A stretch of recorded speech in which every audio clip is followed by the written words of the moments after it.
नमस्कार, जय हिंद सभी को। स्वागत है आप सभी का दिगम मंत्रा पर। मैं विकास गुप्ता हाजिर हूँ आपके बीच एक नया वीडियो लेकर के, जहाँ हम डिस्कस कर रहे हैं टीजीटी पीजीटी कॉमर्स से रिलेटेड वो सभी टॉपिक्स और एमसीक्यूज जो आपके एग्ज़ाम पॉइंट ऑफ व्यू से इम्पोर्टेंट हैं।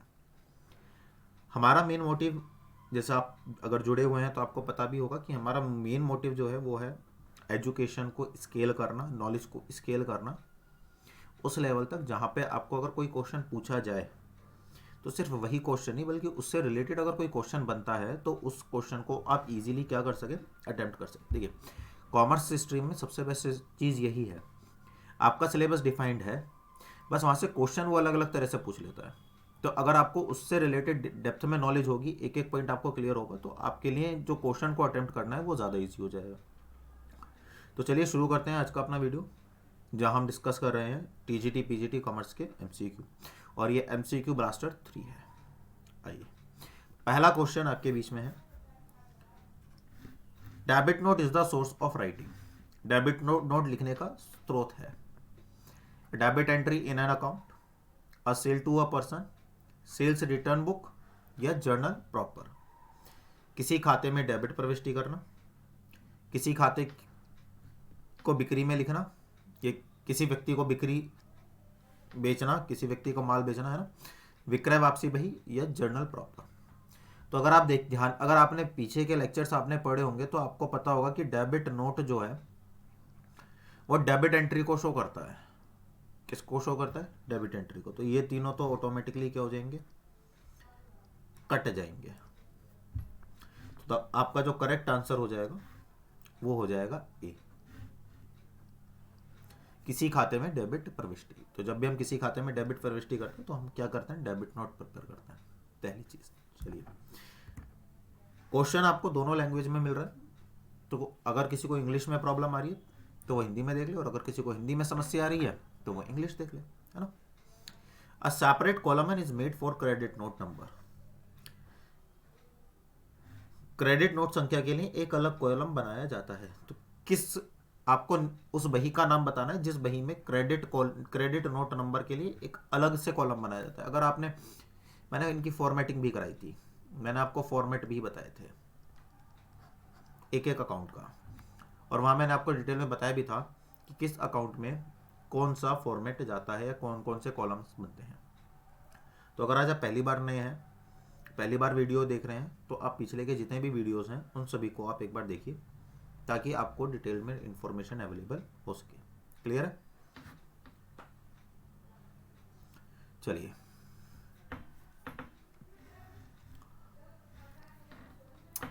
तो पहला क्वेश्चन हमारा, दूसरा क्वेश्चन है आज का ये 30 हम पहले कर चुके हैं। A separate column is made for credit note number is. Credit note संख्या के लिए एक अलग कॉलम बनाया जाता है परचेज बुक में, सेल्स बुक में, परचेज रिटर्न बुक में या सेल्स रिटर्न बुक में। क्रय बही, विक्रय बही, क्रय वापसी बही या विक्रय वापसी बही। कौन सा नोट पूछा है? क्रेडिट नोट पूछा है। क्रेडिट नोट बताएं आंसर। क्रेडिट नोट बनाया जाता है सेल्स रिटर्न के लिए। अब मुझे बताइए, तो डेबिट नोट नंबर कॉलम किसके लिए बनाया जाता है?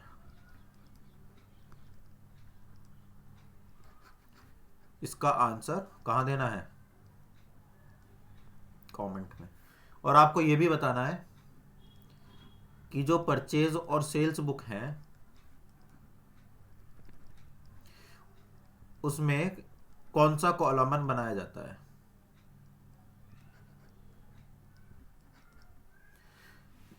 तीन ऑप्शन दे देता हूं चलो इसके, debit note number, credit note number, voucher number या इनवॉइस नंबर। ठीक है, चार ऑप्शंस आ गए, बताएं। आंसर कीजिए कमेंट, अभी पता चलेगा कि आप सीरियसली पढ़ाई कर रहे हैं या नहीं कर रहे हैं। आइए आगे बढ़ते हैं। Purchase book is a part of. Purchase book किसका पार्ट है? या खरीद पुस्तक मतलब क्रय बही, परचेज बुक मतलब क्रय बही। क्रय बही का एक हिस्सा है, क्रय बही एक हिस्सा है किसका? जर्नल का, खाता बही का, व्यापार खत्ते का या आर्थिक चिट्ठा। जर्नल, लेजर, ट्रेडिंग या बैलेंस शीट। बताइए, परचेज बुक जो है वो किसका पार्ट है?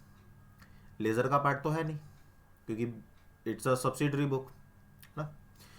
ट्रेडिंग अकाउंट फाइनेंशियल स्टेटमेंट में आ जाता है, बैलेंस शिट, इसका कोई लेना देना नहीं है, तो ये 3 तो ऑटोमेटिकली गया होगा, कट गया, तो आपके पास आंसर आ गया जर्नल। ठीक है, चलिए। इन केस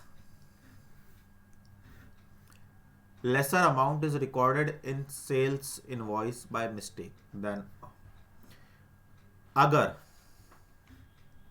गलती से जो हमारा सेल इनवॉइस है, बिक्री चालान है, उसमें कम राशि दर्ज कर दी जाती है, तो कौन सा नोट तैयार किया जाएगा? Debit note, credit note, cash note, debit और credit note. Debit note, credit note, नगद नोट, डेबिट या क्रेडिट नोट, बताइए। अगर कैश इनवॉइस में आपकी कम राशि दर्ज कर दी जाए तो आप कौन सा नोट तैयार करते हैं?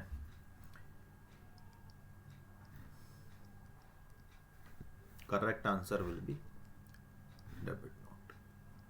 आप कौन सा नोट तैयार करते हैं? डेबिट नोट तैयार करते हैं। ध्यान रखेंगे, यदि गलती से सेल्स इनवॉइस में गलत अमाउंट चली जाए, तो है ना, कम राशि दर्ज कर ली जाए, तो आप क्या करेंगे? डेबिट नोट तैयार करेंगे। ठीक है, चलिए।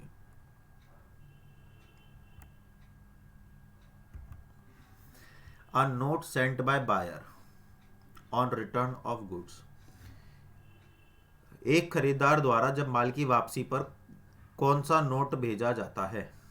माल की वापसी पर खरीदार द्वारा बेचा गया एक नोट है, कौन सा नोट बेचा जाता है? Credit note, return note, debit note, these none of these. Credit note, वापसी नोट, मतलब क्रय वापसी नोट, डेबिट नोट, और इनमें से कोई नहीं, बताएं। तो ये वापसी नोट तो कुछ होता नहीं है, ये तो दो गए, नन ऑफ दिस का इसमें कोई लेना देना नहीं है, तो या तो क्रेडिट नोट होगा या डेबिट नोट होगा। माल की वापसी पर खरीदार द्वारा जो नोट भेजा जाता है उसको कहते हैं हम डेबिट नोट। देखिए, ये जो चीज़ें हैं ना, इसका कोई लॉजिक तो ऐसा है नहीं, तो ये चीज़ें आपको केवल और केवल याद करनी पड़ेंगी। वैसे आप समझ भी सकते हैं। देखिए, अगर माल वापस भेजा जा रहा है, अगर कोई व्यक्ति माल वापस भेज रहा है, अगर मैं माल वापस भेज रहा हूँ, तो मैं क्या कर रहा हूँ? परचेज रिटर्न कर रहा हूँ। परचेज को क्या करता है? डेबिट करता है, डेबिट नोट करता हूँ। क्लियर? चलिए। A dash is sent to a supplier when return goods, बताएं। माल वापस करते समय एक आपूर्तिकर्ता को भेजा जाता है। देखिए, चीज वही है पहले वाली की तरह, लेकिन क्वेश्चन चेंज कर दिया। क्या है आंसर? अभी बिल्कुल डिस्कस किया था, जब भी माल वापसी होगी तो आप जो नोट तैयार करेंगे वो कौन सा नोट होगा? Debit note. लेजर क्या है? एक खाता बही।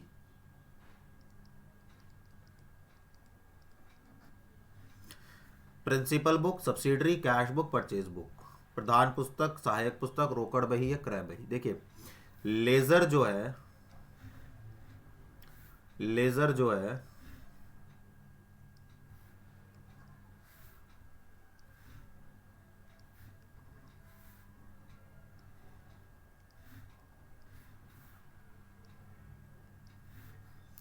चलिए,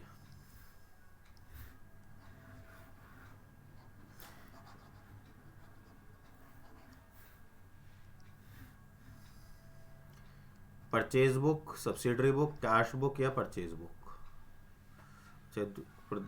principal book, sorry, principal book, subsidiary book, cash book, purchase book, प्रधान पुस्तक, सहायक पुस्तक, रोकड़ बही या क्रय बही। देखिए, आंसर दीजिए। लेजर कैसी एक वही है? कैसी पुस्तक है लेजर? एक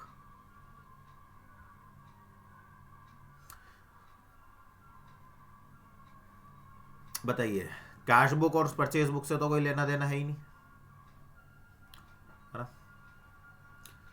दूसरा क्या है? सब्सिडरी बुक्स हमारे क्या होते हैं?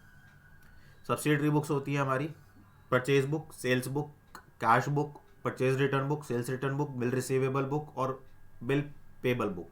तो सब्सिडरी बुक से भी हमारा इसका कोई लेना देना नहीं है। अब केवल और केवल आपके पास एक ही ऑप्शन बचा, बताइए कौन सा? अब आपके पास बच्चे बचा केवल और केवल प्रिंसिपल बुक, तो यही आपका करेक्ट आंसर है। चलिए आगे आगे बढ़ते हैं। The process of transferring entries, the process of transferring entries from the books of original entry is called. मुख्य पुस्तकों से लेखों को हस्तांतरित करने की विधि क्या कहलाती है? जर्नल नहीं, मुख्य विधि कहलाती है। रोजनामचा नहीं है। टोटलिंग दोनों पक्षों का योग नहीं, वो खातों में किया जाता है। बैलेंसिंग शेष निकालना नहीं, वो भी खाता भी में किया जाता है। तो आपके पास एक ही आंसर बचता है, पोस्टिंग। ये ध्यान रखिएगा, जब भी आप जर्नल से, किसे, जर्नल से लेजर,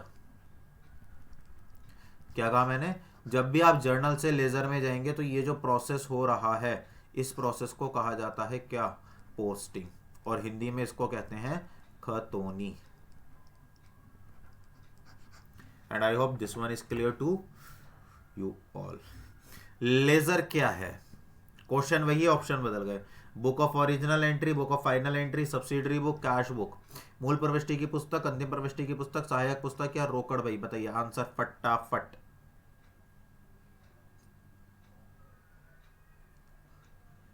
आंसर क्या होगा? बुक ऑफ ओरिजिनल एंट्री क्या होता है? जर्नल। सब्सिडरी बुक्स का कोई लेना देना नहीं, कैश बुक का कोई लेना देना नहीं, ये कट गया। क्या बचा? Book of final entry. Book of final entry का मतलब क्या है? इसमें आप फाइनली रिकॉर्ड कर लेते हैं कि किसके पास कितना माल बेचा है, किसको कितना रिसीव किया, किसको कितना देना है, किससे कितना खरीदा है, ईच एंड एवरीथिंग। और फिर उसके बेसिस पर क्या तैयार किया जाता है? तलपट तैयार किया जाता है, ट्रायल बैलेंस तैयार किया जाता है। इसलिए इसको बुक ऑफ फाइनल एंट्री भी कहते हैं, ये बात ध्यान रखना।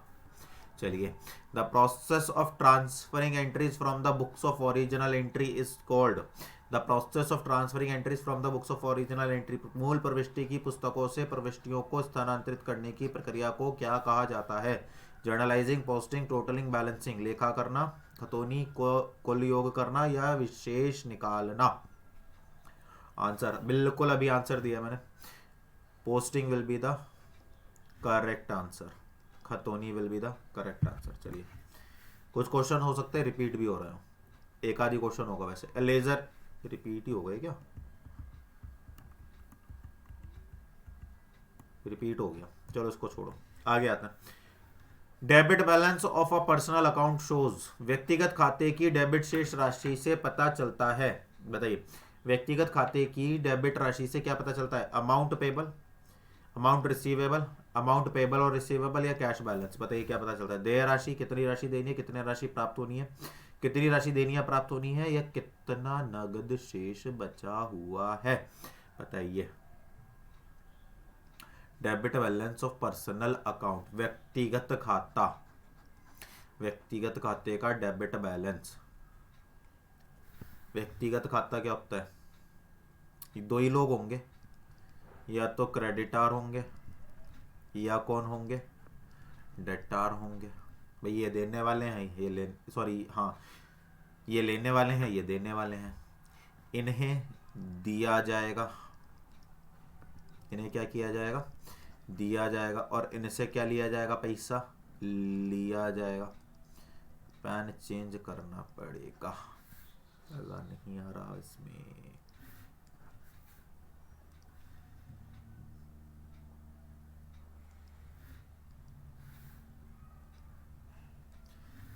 चलिए ये सही है। तो बताइए, अब इसका बैलेंस क्या होता है? क्रेडिट होता है। और इसका बैलेंस क्या होता है? डेबिट होता है। अब आंसर दे दोगे फटाफट से? प्राप्त राशि, करेक्ट आंसर। चलिए, when total of debit side of an account exceeds that its credit side, debit side of an account exceeds that of its credit side, मतलब डेबिट क्या है? ज्यादा है किससे? Credit side. तो बैलेंस क्या निकलेगा? Debit balance, credit balance, expenses या इनकम। ऋणी पक्ष, मतलब ऋणी बैलेंस, क्रेडिट बैलेंस, खर्चे, आय, ऋणी धनी तो नहीं समझ आते। Debit balance, credit balance, expense या इनकम। बताइए, इन चारों में से कौन सा ऑप्शन करेक्ट होगा? जल्दी आंसर कीजिए। डेबिट ज्यादा है ना, देखिए, अगर डेबिट ज्यादा है तो डेबिट, क्रेडिट ज्यादा है तो क्रेडिट। तो your correct answer will be, your correct answer will B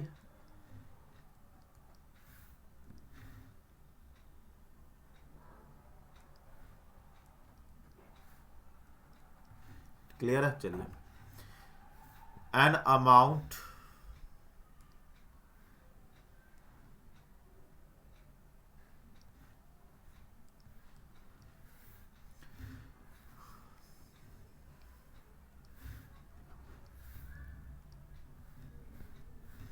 amount of sale can be ascertain from which of the following, निम्नलिखित में से किससे बिक्री की मात्रा का पता लगाया जा सकता है? जर्नल से, कैश बुक से, सेल्स बुक से या सेल्स अकाउंट से? किसकी मात्रा पता करनी है? सेल्स की। किसकी मात्रा पता करनी है? बिक्री की मात्रा। तो बिक्री की मात्रा आपको किससे पता चलेगी? रोजनामचे से, रोकड़ बही से, विक्रय बही से या विक्रय खाते से? आंसर दीजिए फटाफट से। तो जो आपका बिक्री है, तो बिक्री की जो मात्रा है वो आपको किससे पता चलेगी? वो आपको पता चलेगी विक्रय खाते से। किससे पता चलेगी? विक्रय खाते से। विक्रय खाते से कैसे पता चलेगी? देखिए, जर्नल में हमें कोई कुछ इंडिविजुअलिटी नहीं पता चलती है कि किसका क्या बैलेंस है। कैश बुक से इसका कोई लेना देना नहीं है, क्योंकि कैश बुक में केवल और केवल किसको रिकॉर्ड किया जाता है? कैश सेल को। और सेल्स बुक में केवल और केवल किसको रिकॉर्ड किया जाता है? क्रेडिट सेल को। लेकिन जो सेल्स अकाउंट है उसमें कैश प्लस क्रेडिट दोनों सेल्स को रिकॉर्ड किया जाता है। तो इससे हम क्या कर सकते हैं? इजीली से अपनी जो सेल है उसकी अमाउंट को असर्टेन किया जा सकता है। Credit balance of bank account disclose, आपने एक बैंक अकाउंट बनाया, उसका जो क्रेडिट बैलेंस है वो क्या बताएगा? आपकी इनकम, आपका expenditure, amount payable by bank या अमाउंट पेबल टू बैंक। आपकी आय बताएगा, आपका व्यय बताएगा, बैंक द्वारा देय राशि बताएगा, या आपके द्वारा बैंक को कितनी राशि का भुगतान और करना है यह बताएगा। Credit balance, credit balance of bank account. Credit balance of bank account आपको शो करेगा। अब यहाँ पर लॉजिक मत लगाना कि हमारा अकाउंट क्रेडिट हुआ तो बैंक में पैसा मिला, नहीं। यहाँ पर credit balance of bank account का मतलब है कि आपको अभी क्या करना है? बैंक को दे राशि। क्या? बैंक को दे राशि। आपको बैंक का अकाउंट क्या करना है? क्रेडिट करना है। तो इसका मतलब क्या है कि आपको बैंक को राशि क्या करनी पड़ेगी? पे करनी पड़ेगी। Hence D will be the correct answer. मुझे ये बताइए कि ये जो क्वेश्चंस मैं आपको करा रहा हूँ, ये क्वेश्चंस आपको क्लियर हैं या नहीं है? और आप अभी जो लास्ट वाला क्वेश्चन था, है ना, जो अभी लास्ट वाला क्वेश्चन था, उस क्वेश्चन के बारे में क्या था हमारा question? Amount of cells can be ascertain from which of the following. तो अब आप मुझे इसमें ये भी बताइए कि ये कौन सी बुक कहलाती है? प्रिंसिपल बुक, सब्सिडरी बुक, या कौन सी बुक कहलाती है? कैश बुक, सेल्स बुक और सेल्स अकाउंट, इनके नेचर बताइए। ठीक है, चलिए। Credit balance of bank account disclose, credit balance of bank account disclose हो गया। इसके बाद हम बात करते हैं while preparing in personal account from the purchase book. While preparing the personal account from the purchase book posting is done. क्रय बही से व्यक्तिगत खाते में तैयारी करते समय खतौनी की जाती है।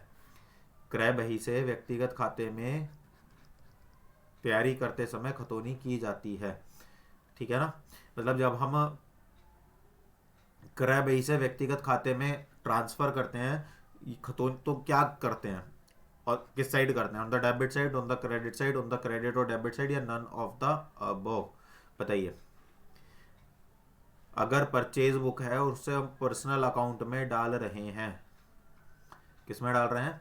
पर्सनल अकाउंट में डाल रहे हैं। देखिए, अगर आप परचेज कर रहे हैं, जैसे आपने एंट्री बनाई परचेज अकाउंट डेबिट, क्या? परचेज अकाउंट डेबिट टू क्रेडिटार, क्योंकि परचेज बुक में तो क्रेडिट सेल है, तो इसलिए क्या आ जाएगा? क्रेडिटार। तो क्रेडिटार का बैलेंस क्या हो रहा है? क्रेडिट हो रहा है, तो इसलिए किस पक्ष में लिखा जाएगा? क्रेडिट पक्ष में। देखिए, अगर आपने एंट्रीज भी कर रखी है ना, जर्नल एंट्रीज, तो इन क्वेश्चंस के जो आंसर्स हैं ना वो बहुत इजीली आपको हो जाएंगे। The total of purchase book will be posted to the debit side of the purchase account, credit side of the purchase account, debit side of purchase return account, credit side of purchase return account. क्रय बही की कुल राशि निम्नलिखित में post की जाएगी। क्रय बही की कुल राशि निम्नलिखित में पोस्ट की जाएगी। तो क्रय बही की क्रय खाते के डेबिट पक्ष में, क्रय खाते के क्रेडिट पक्ष में, क्रय वापसी खाते का डेबिट पक्ष, या क्रय वापसी खाते का क्रेडिट पक्ष? बताइए।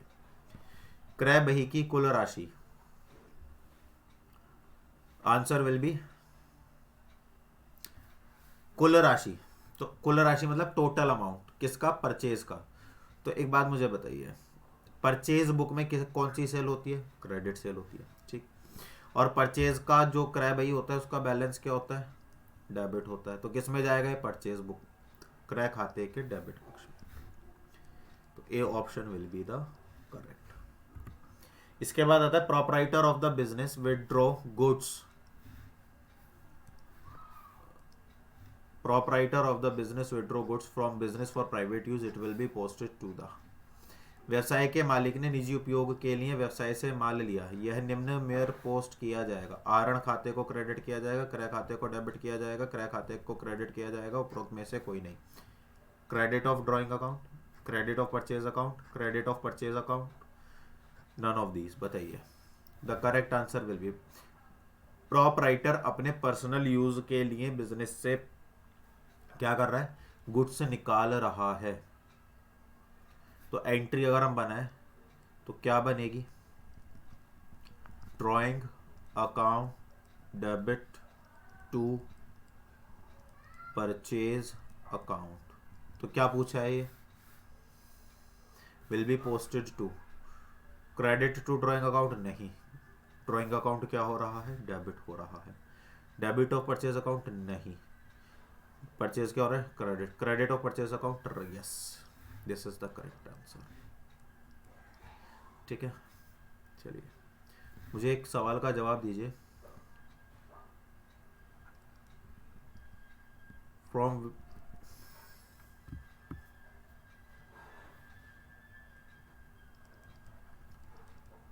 विच ट्रांजेक्शन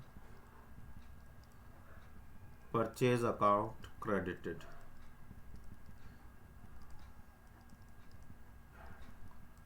और रीजंस, वो कौन कौन से कारण हैं जिनके वजह से परचेज अकाउंट को क्रेडिट होना पड़ता है, कमेंट कीजिए। Goods return from Vikas will be posted to the, चलिए मेरे ही नाम आ गया। Goods return from Vikas will be posted to the credit of sales return account, debit of purchase return account, debit of Vikas account, credit of Vikas account.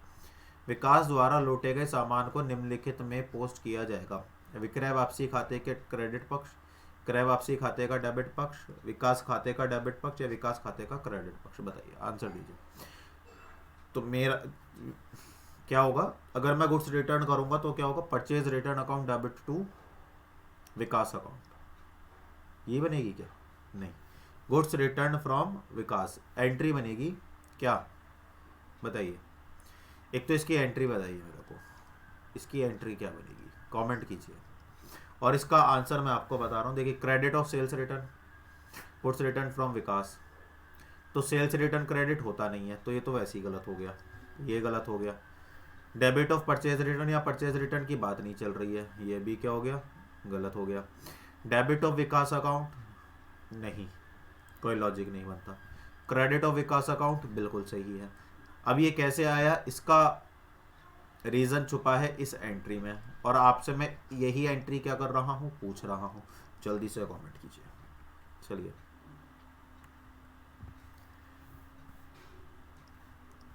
The words to balance BD और by balance BD, आपने देखा होगा ना, बहुत सारे जो हमारे accounts होते हैं उसमें हम कभी कभी यहाँ पर लिख देते हैं टू बैलेंस बीडी, तो कभी कभी यहाँ लिख दिया जाता है बाय बैलेंस बीडी।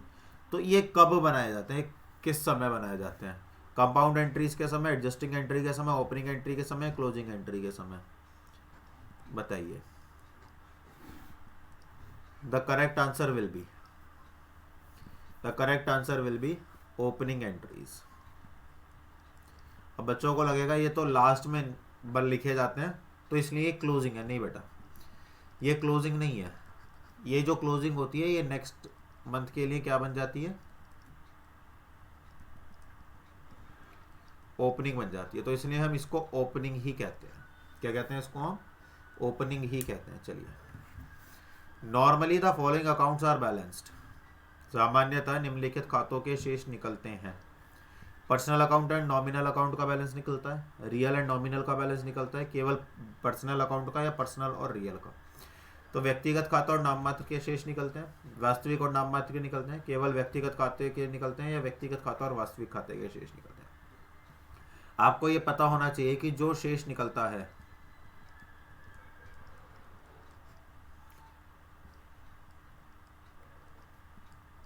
उसी शेष से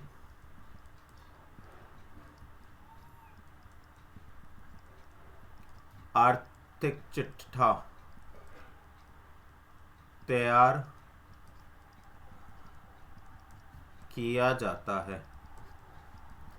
तो अब आपको यह पता होना चाहिए कि आर्थिक चिट्ठा जो है, बैलेंस शीट जो है, उसमें किन किन अकाउंट्स को रिकॉर्ड किया जाता है। तो अगर आपके पास इसका जवाब है तो आपको इस क्वेश्चन का जवाब भी आसानी से मिल जाएगा। तो आपको पता होना चाहिए बैलेंस शीट में केवल और केवल पर्सनल व्यक्तिगत खाते और वास्तविक खातों को ही लिखा जाता है, नॉमिनल खातों को नहीं लिखा जाता। ठीक है, नॉमिनल खातों को नहीं लिखा जाता। क्लियर है? चलिए, उन्हें प्रॉफिट एंड लॉस में ट्रांसफर कर दिया जाता है। चलिए, which of the following is known as principal book of accounting? निम्न में से किसे लेखांकन की प्रधान पुस्तक के रूप में जाना जाता है? Ledger, journal, trial balance, balance sheet, खाता बही, रोजनामचा, तलपट या आर्थिक चिट्ठा। What will be the correct answer? Principal book of accounting की बात कर रहा है। किसकी बात कर रहा है? लेखांकन की प्रधान पुस्तक, प्रिंसिपल बुक। तो गलती से भी जर्नल मत कर देना, गलत हो जाएगा। खाता बही, खाता बही को लेखांकन की प्रधान पुस्तक कहा जाता है। क्यों कहा जाता है? क्योंकि इसमें सभी खातों को व्यक्तिगत रूप से एक क्रम में लिखा जाता है, जिससे हम किसी भी लेखे की या किसी भी खाते की जो सूचनाएं हैं, इंफॉर्मेशन है, उनको आसानी से प्राप्त कर सकते हैं। क्लियर है? इसीलिए इसको प्रधान पुस्तक कहा गया है। And I hope this one is clear to you. आगे बात करते हैं। अ ट्रायल बैलेंस इज, तलपट है, कैसा? पर्सनल अकाउंट है, रियल अकाउंट है, नॉमिनल अकाउंट है या अकाउंट नहीं है? मैंने आपको डिटेल्ड में भी बताया था जब हमने क्लास कर रहे थे, डिटेल्ड में कॉन्सेप्चुअल क्लास कर रहे थे, कि जो ट्रायल बैलेंस होता है ना, वो अकाउंट नहीं होता है। तो the correct answer is this, it is just a statement. क्या होता है? एक विवरण होता है, एक पत्रिका होती है। क्या होती है? ये एक पत्रिका होती है। तो इसको खाता नहीं कहते, खाता नहीं होता। क्लियर है? क्लियर है ना ये वाली बात? अच्छा, इस चैनल का सबसे मेन एडवांटेज क्या है, मुझे ये बताओ। पहला एडवांटेज दो और दूसरा एडवांटेज दो। मुझे बताओ, इस चैनल से जुड़ करके आपको क्या फायदा मिल रहा है? अभी कमेंट कर रहा, जल्दी, जरा जल्दी से कमेंट करो, मुझे पता तो चले कि वास्तव में मैं आप तक जो पहुंचा पा रहा हूं वो प्रोडक्टिव है भी या नहीं है। है? क्योंकि मेरा मेन उद्देश्य आप तक प्रोडक्टिविटी पहुंचाना है। अगर वो अनप्रोडक्टिव है तो फिर उसमें बदलाव किया जाएगा। तो बताइए मुझे, इस चैनल से आपको जुड़ने के बाद क्या फायदा हो रहा है? देखिए, इतना तो मैं जानता हूं, नुकसान तो नहीं हो रहा होगा। और अगर किसी व्यक्ति को लगता है कि बहुत साधारण से क्वेश्चन कराए जा रहे हैं, छुटकू से, जिसको हम लड्डू क्वेश्चन कहते हैं, तो बहुत लड्डू से क्वेश्चन कराए जा रहे हैं, तो उनकी जानकारी के लिए मैं बता दूं कि आप साधारण, अगर ये हो सकता है कि साधारण क्वेश्चन हो, बहुत आसान क्वेश्चन आपको लग रहे हो, लेकिन जो क्वेश्चन बनता है वो इन्हीं में से बनता है। मेरा यहाँ पर कॉन्सेप्ट कराने का काम है, आपकी कॉन्सेप्चुअल नॉलेज को इंक्रीज करना है ना। तो अगर कोई ऐसा व्यक्ति है जिसको लग रहा है कि इस ऐसे क्वेश्चन से टाइम वेस्ट हो रहा है, तो नहीं भी जुड़ेगा तो भी कोई आपत्ति नहीं है। बाकी अगर कोई है तो मुझे बताइए कि आपको चैनल से क्या फ़ायदा हो रहा है। अभी चैनल का फ़ायदा बताइए, ठीक है? नुकसान के बारे में भी चर्चा की जाएगी, ऐसा नहीं है कि एक ही पक्ष सुना जाएगा। तो पहले अभी के लिए चैनल का फ़ायदा बताइए कि इस चैनल से जुड़ करके आपको क्या फ़ायदा हो रहा है, क्या बेनिफिट आपको मिल रहा है, क्या इंप्रूवमेंट आपको लग रही है। ठीक है, चलिए। Trial balance is prepared after preparation of financial statement, after recording transaction in subsidiary books, after posting to ledger is complete, या after posting to ledger is complete and accounts have been balanced. तलपट तैयार किया जाता है कब? वित्तीय विवरण तैयार करने के बाद, सहायक पुस्तकों में लेन देन रिकॉर्ड करने के बाद, खाता बही में खतौनी पूरी हो जाने के बाद, खाता बही में खतौनी हो जाने के बाद, और उन खातों का शेष निकालने के बाद। तो बेटा ट्रायल बैलेंस तो अगर हम बात करें पहले ऑप्शन की, after preparation of financial statement, कोई ऑब्जेक्टिव ही नहीं रह जाता, पहला गया। After recording transaction in subsidiary book, ledger prepare किए जाते हैं। After posting to ledger is complete, बिल्कुल भी नहीं, बैलेंसिंग की जाती है। तो the correct answer will be D. Negative aspect, देखिए नेगेटिव एस्पेक्ट बड़ा काम आता है एमसीक्यू में, तो नेगेटिव एस्पेक्ट ही काम आता है। नेगेटिव बाहर कर दो, पॉजिटिव बचेगा। जैसे एक चीज है कि किसी ने पूछा कि पास कैसे हो सकते हैं, क्या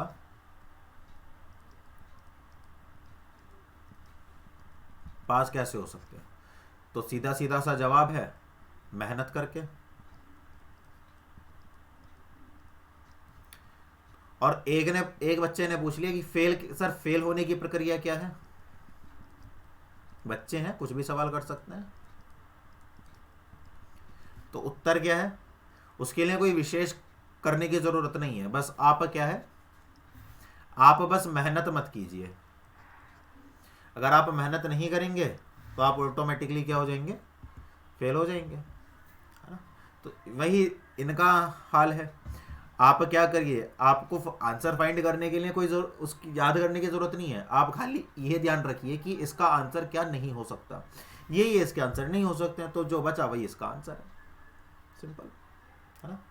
चलिए, तो आपको ये पता होना चाहिए कि इस क्वेश्चन का आंसर ये नहीं है, ये है पे फंस जाओगे, ये नहीं है। जैसे इस क्वेश्चन को बताइए, चलिए। ए रे रुक जा भाई, इतनी क्या जरूरी है।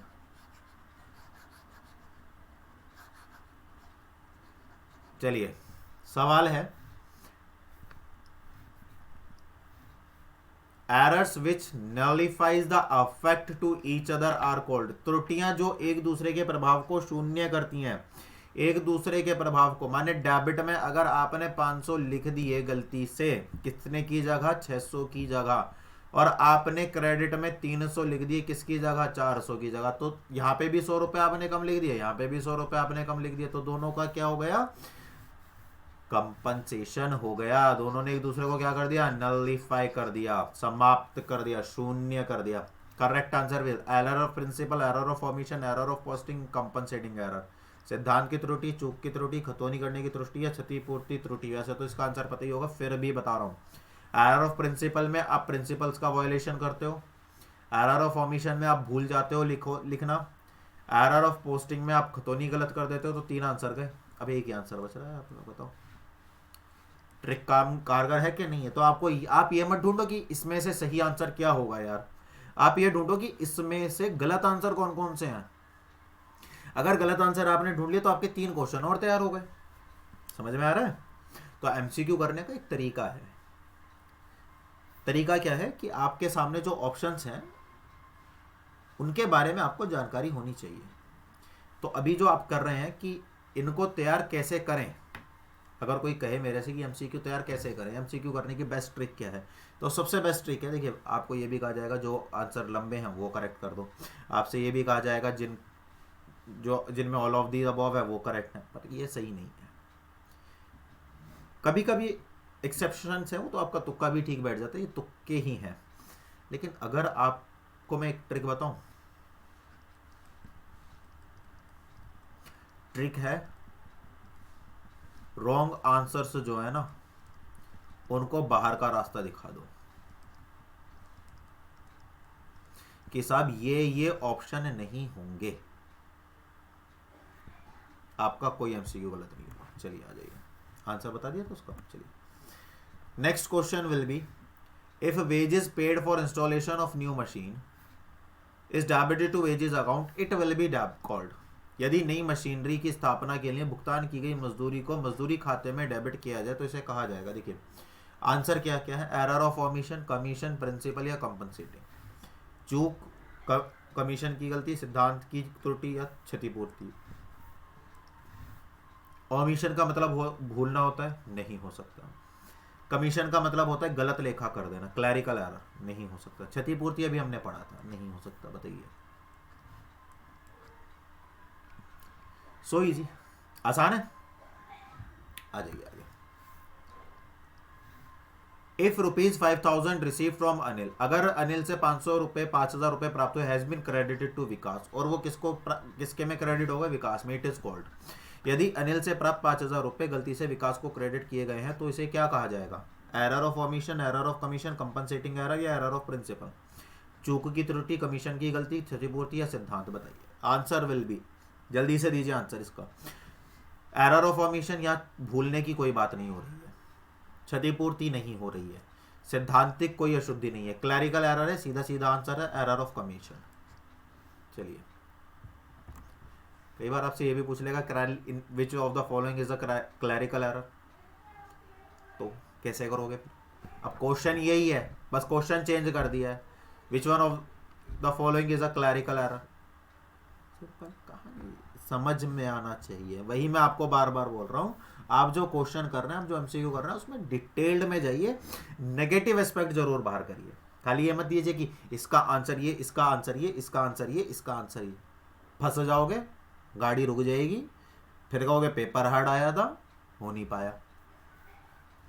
विच of the following error is disclosed by trial balance? निम्नलिखित में से कौन सी त्रुटि तलपट द्वारा प्रकट की जाती है? बताइए।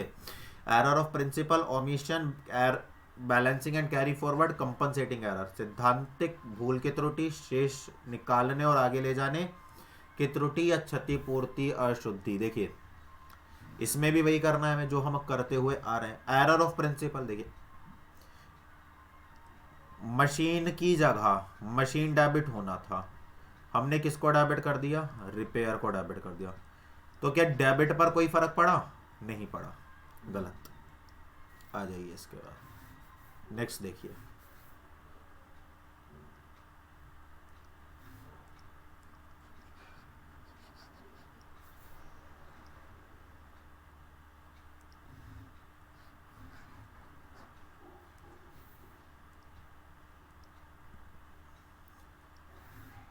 ठीक, चलिए इसके बाद एरर ऑफ ओमिशन, या भूलने की। तो अगर आप भूल गए, आप सपोज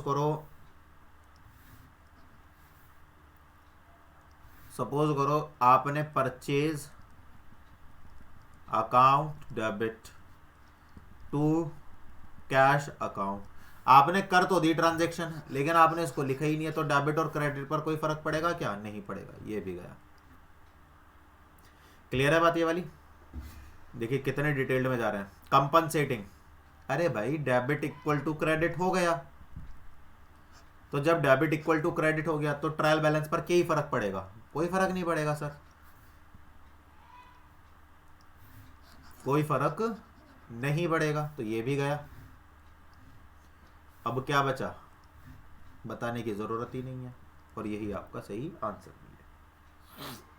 आइए विच of the following error is not disclosed by the trial balance? Again वही, निम्न में से कौन सी त्रुटि तलपट द्वारा प्रकट नहीं होती? एरर ऑफ ओमिशन, अभी बताया था, बिल्कुल प्रकट नहीं होती। एरर ऑफ प्रिंसिपल, बिल्कुल नहीं होती। कंपनसेटिंग एरर, बिल्कुल नहीं होती।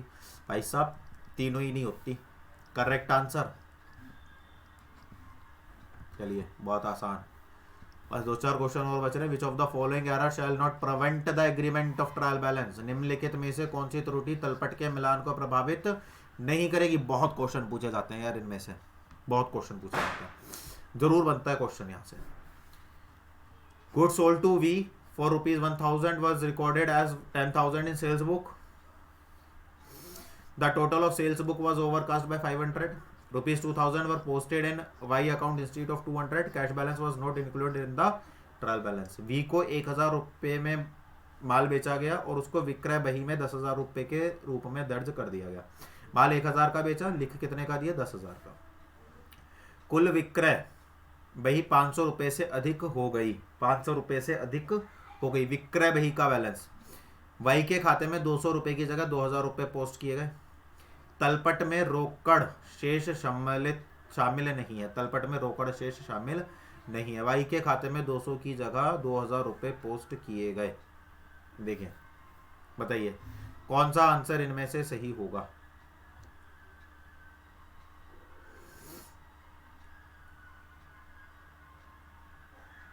देखिए पहला, अगर आपका बैलेंस ओवरकास्ट या अंडरकास्ट हो रहा है,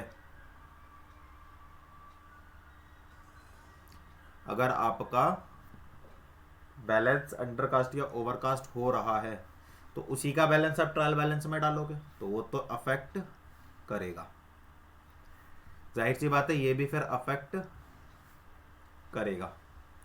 cash balance was not included in the trial balance, जो कैश बैलेंस है उसको ट्रायल बैलेंस में इंक्लूड किया गया नहीं किया गया। विच ऑफ, एक सेकंड दो जरा, विच of the following error shall not prevent the, अच्छा हाँ एग्रीमेंट नहीं होगा, सॉरी सॉरी सॉरी, गलत कर दिया मैंने, एक्सप्लेनेशन गलत चली गई, एक मिनट दो जरा।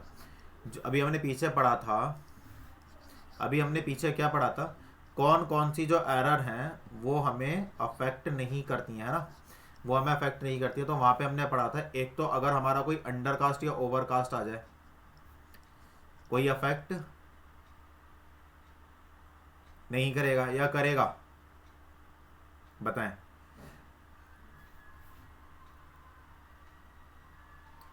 ₹2000 were posted in Y account instead of 200,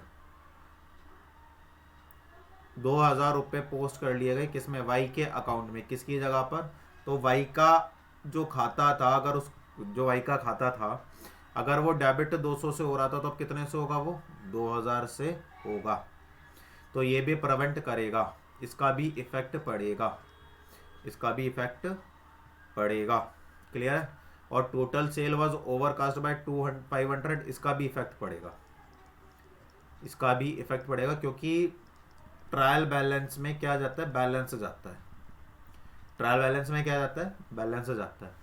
और cash balance was not included in the trial balance. अच्छा एक चीज़ समझो यहाँ पे, जैसे आपका है क्या कहते हैं, परचेज है, जैसे purchase debit to cash account, purchase debit to cash account, तो आपने परचेज तो रिकॉर्ड कर ली लेकिन कैश का बैलेंस इंक्लूड नहीं किया, तो इसका मतलब इसका भी ट्रायल बैलेंस पर इम्पैक्ट पड़ेगा, इसका भी ट्रायल बैलेंस पर इम्पैक्ट पड़ेगा, क्लियर है ना, क्लियर है ना ये वाली बात। लेकिन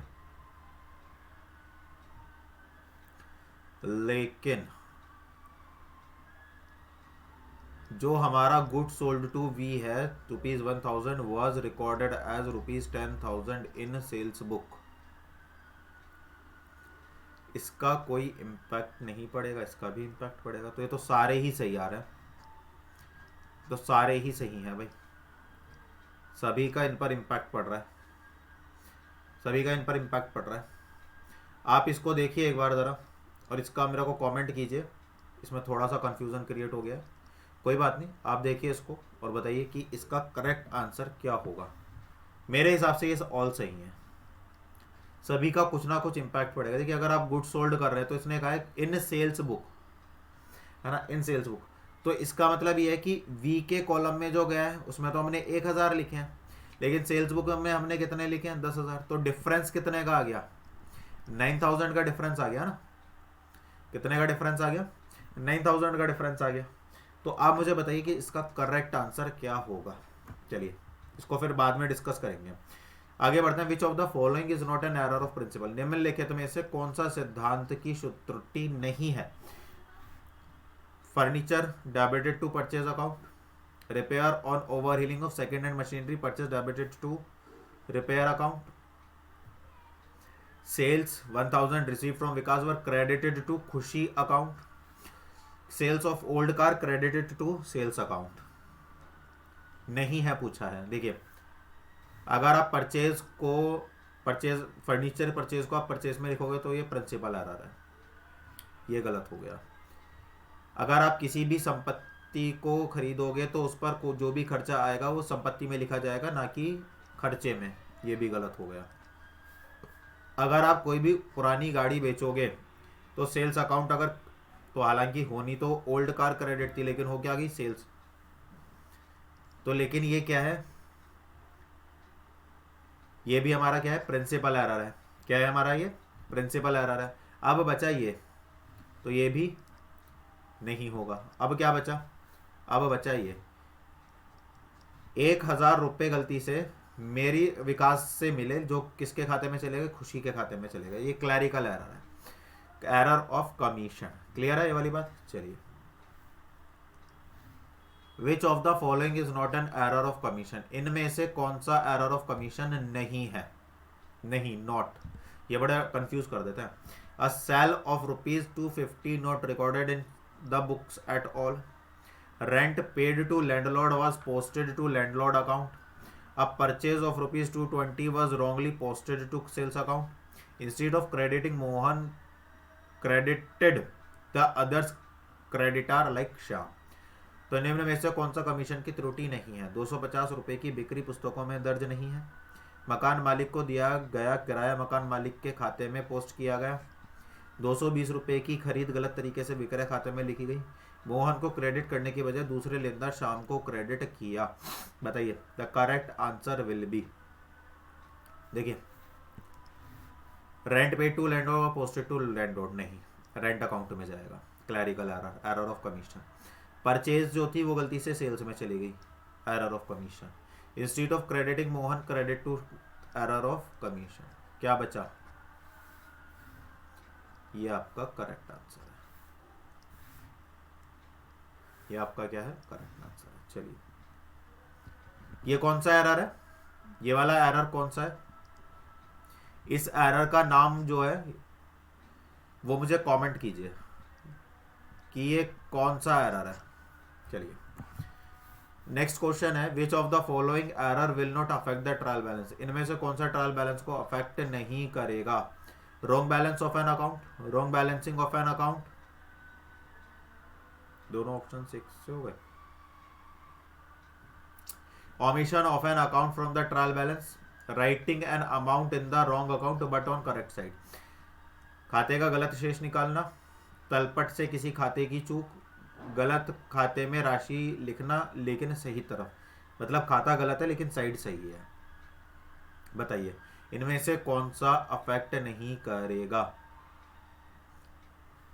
तो अभी हमने पीछे पढ़ा था, ये अफेक्ट करेगा, कट गया। ये भी अफेक्ट करेगा, जाहिर सी बात है दोनों ऑप्शन सेम है तो कट गया। ओमिशन ऑफ एन अकाउंट, एक अकाउंट, यहां पर समझिएगा, एक खाते में गलती हुई, दो, ओमिशन ऑफ एंट्री नहीं का है, इसने कहा ओमिशन ऑफ एन अकाउंट का है। दोनों अकाउंट होता तो उसका ट्रायल बैलेंस पर कोई इफेक्ट नहीं पड़ता, लेकिन एक अकाउंट का ओमिशन है तो इस पर इफेक्ट पड़ेगा। पीछे भी हमने ये डिस्कस किया था। और गलत खाते में सही राशि लेकिन सही तरफ लिखना, तो परचेज की जगह मशीन में डाल दिया, मशीन की जगह परचेज में डाल दिया, तो ये हमारा जो है ये अफेक्ट नहीं करेगा। अब आप देखिए, जितने भी हमने क्वेश्चन किए हैं वो सब नेगेटिव एस्पेक्ट से किए हैं। नेगेटिव क्वेश्चंस, नेगेटिव आंसर्स हमने बाहर निकाल दिए और पॉजिटिव आंसर हमारे सामने आ गया। सस्पेंस अकाउंट क्या है? Real account, personal account, nominal account. देखिए, सस्पेंस अकाउंट बेसिकली ना तो नॉमिनल होता है, ना रियल होता है और ना पर्सनल होता है, तो ये तीनों तो कट गए। राइट सी बचा एनी ऑफ दीज, इनमें से कोई भी एक हो सकता है, depends on it's nature. Clear है? हालांकि इसको इमेजिनरी अकाउंट कहते हैं। कौन सा अकाउंट कहा जाता है इसको? Imaginary account. आज का आखिरी क्वेश्चन, एरर्स आर, एरर्स क्या हैं? त्रुटियां हैं। Undetected mistakes, intentional mistakes, fraud, unintentional mistakes, ज्ञात न की जा सकने वाली गलतियां, जानबूझकर की जाने वाली गलतियां, धोखाधड़ी या अनजाने में हुई गलतियां। देखिए, जाहिर सी बात है, आपको भी एक दैनिक व्यवहार वाली बात है कि अगर आप कोई ऐसी गलती कर रहे हो जिसको ढूंढना बड़ा मुश्किल है, तो वो गलती नहीं है, वो अपराध है। मतलब आप उसको जानबूझ करके कर रहे हो, वो फ्रॉड है। इंटेंशनली भी फ्रॉड किए जाते हैं और फ्रॉड तो फ्रॉड होते ही हैं, तो ये तीनों तो हो गए गलत। अब बचा एक ही answer, that is unintentional mistake. अनजाने में हुई गलती को ही त्रुटि कहा जाता है, गलती हो गई।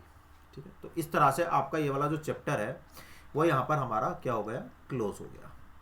पहली चीज, नोट्स आपके रेगुलर बन ही रहे होंगे, आप सेल्फ स्टडी भी कर रहे होंगे, मैं ये मान करके चल रहा हूं। और तीसरा क्या है हमारा? नोट्स हो गया हमारा, सेल्फ स्टडी हो गया हमारा, और रिवीजन हो गया प्रीवियस का।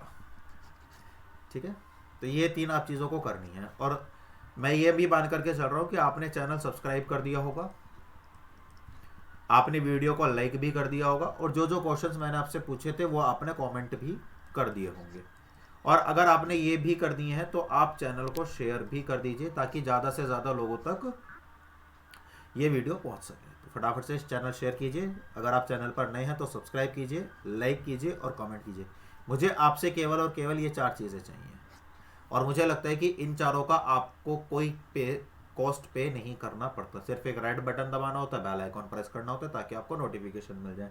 लाइक करना होता है तो वो तो आप दुनिया भर की पोस्ट लाइक करते हो, तो एक वीडियो भी लाइक कर दीजिए। कमेंट, आपकी नॉलेज पता चल जाएगी कि आप सही टाइम पर जवाब दे रहे हैं, आप सही से वीडियो देख रहे हैं या नहीं देख रहे हैं। और शेयर, जो ऐसे लोग हैं जो वास्तव में एक बहुत एक्सपेंसिव जो कोर्सेज हैं उन्हें नहीं खरीद पा रहे हैं या रिसोर्सेज अवेलेबल नहीं है उनके पास, वहाँ तक अगर ये बात पहुँच जाएगी तो उससे ज़्यादा अच्छा काम और कुछ नहीं हो सकता। देखिए, शिक्षा का जितना प्रसार होगा, आपके ज्ञान की उतनी ज़्यादा वृद्धि होगी। तो ज्ञान को प्रसारित करना चाहिए, ना कि उसको संकुचित करना चाहिए। तो आप ज्ञान को जितना ज़्यादा बढ़ाएंगे, जितना ज़्यादा फैलेंगे, वो उतना ज़्यादा प्रकाशवान होता चला जाएगा। मिलेंगे आपसे एक नई वीडियो के साथ, जहां हम डिस्कस करेंगे टीजीटी पीजीटी कॉमर्स के और बेहतरीन कॉन्सेप्ट्स साथ में मिलकर के। आप मुझे कमेंट कीजिए, बताइए कि ये वीडियो आपको कैसा लगा, और इस वीडियो से आपने क्या कुछ नया सीखा, और क्या कुछ नया इम्प्रूवमेंट हमें इस वीडियो को लेकर के करना चाहिए, और इस वीडियो के जो क्वेश्चंस थे वो कैसे थे। तो आप मुझे बताइए, और आप हमें मेल भी कर सकते हैं। तो मिलेंगे कल एक नई वीडियो के साथ, तब तक बने रहिए अधिगम मंत्रा के साथ। ख्याल रखिए, खुश रहिए, जय हिंद।